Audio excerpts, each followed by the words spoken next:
So this is a film about discovery, and my favorite thing about discovering a film is sharing it with your friends and your family, and so you can hold that tight as this is something that I discovered and I get now to share it with the masses, and that's what Mike Hosty, the subject of my film, is all about. He spreads love, he spreads joy, he takes you out of whatever might be going bad in your life, and he makes you feel good about life for even a 2-hour window, in this case, 92 minutes. And that's what I wanted to get out there. I am a performance artist, so it is a performance art video of me in a milk bath.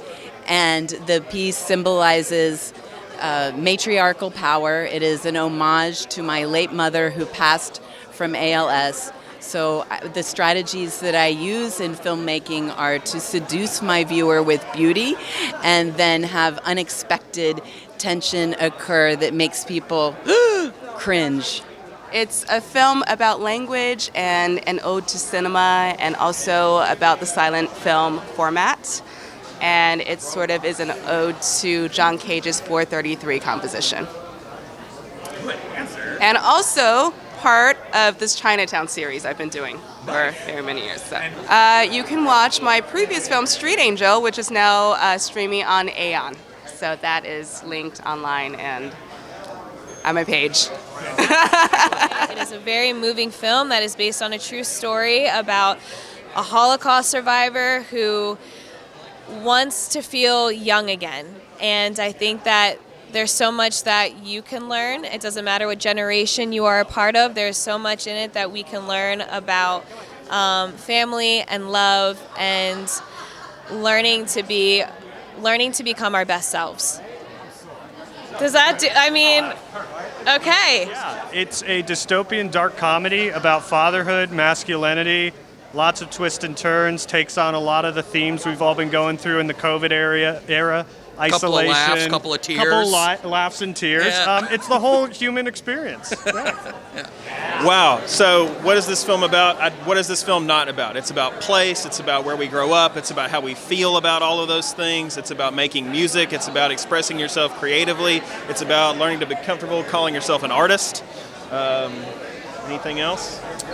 I mean, it also chronicles the making of a record that I put a lot of time into writing. I think it's got some really good songs that go with it. So if you're looking to watch something that has a good soundtrack, I think this is it. Women empowerment. That's all. One word.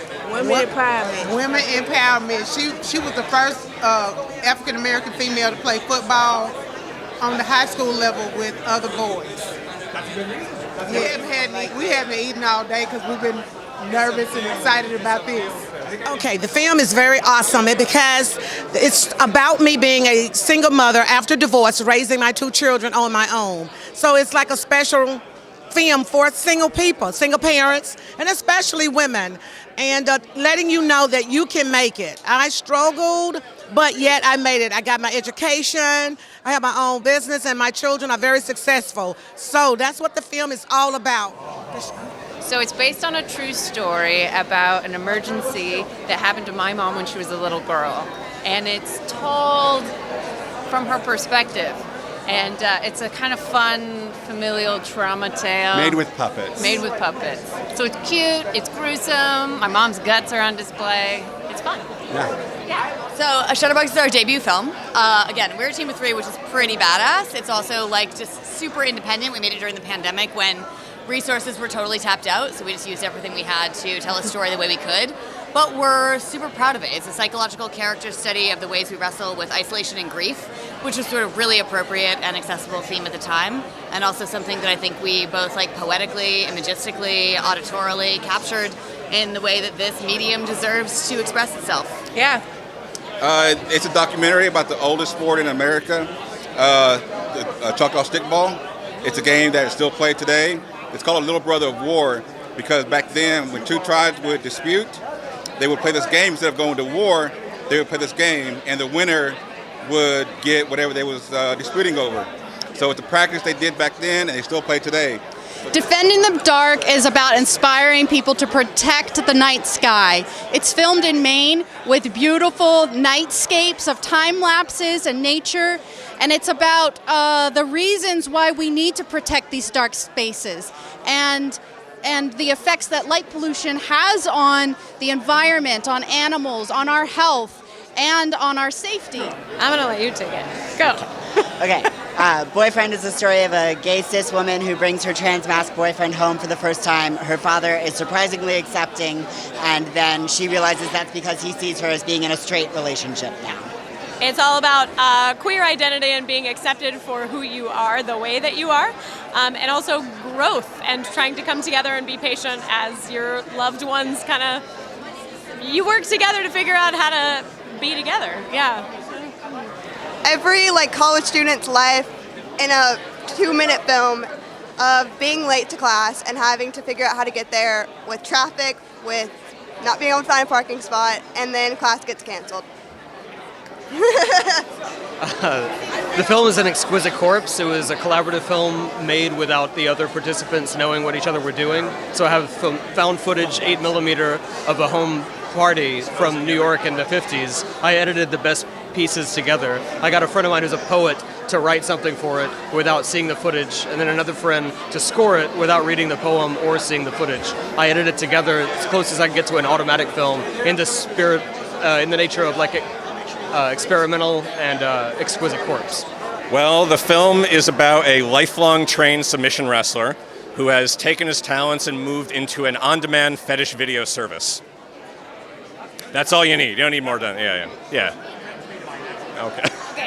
Utopia is a feature-length narrative visual album. It's queer, it's musical, it's bright, and it's upbeat, and it's about seceding from America and forming your own cult kind of thing, like your own perfect union, and it's amazing. I don't know, that's hard. 30 seconds? What am I at, 29? So it's a music video. Think Blair Witch, think punk rock, think found footage, and black punk.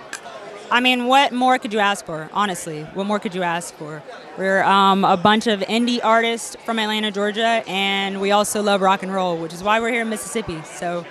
Okay, well, Cornbread and Black Eyed Peas is our family anthem, and while it talks about food, it talks more about the references, the principles that we grew up on. It's actually part of a larger documentary called Planted. It's a 3-part docuseries, and music, sports, and religion is a core part of our participants and who we are, and we just thought it'd be pretty cool to highlight the music of Cornbread and Black Eyed Peas.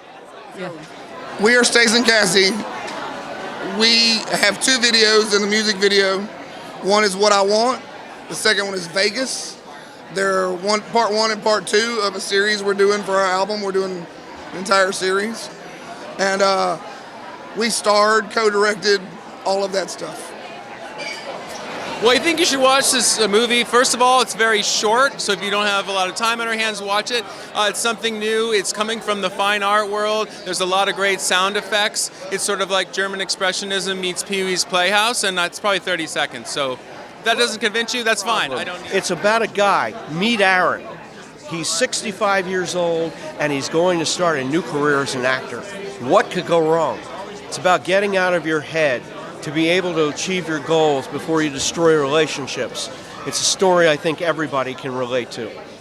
You probably have not yet already seen a quantum physics Western that's animated in 15 styles about time travel, starring Nico Case, Anna Karina, and David Arquette, and Gary Farmer, and Lily Gladstone in the same movie.